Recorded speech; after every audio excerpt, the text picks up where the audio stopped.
Jay Haynes for the Film Sensei YouTube channel. Today in this video, I want to talk about how to add footage to a television screen that doesn't have any footage on it.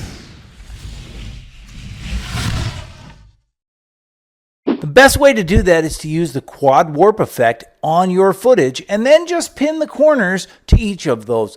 Now, if you have a moving camera or something like that, you might need to track those or hand animate them. But here's the secret. If your television is already off, all you have to do is change the blend mode of the footage to screen, and then you get all these reflections back in.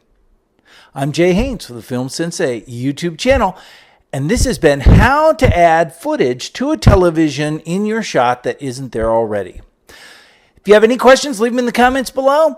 Please do me a favor and like this video, subscribe to the channel, ring that bell icon for notification, and until next time, thanks for watching.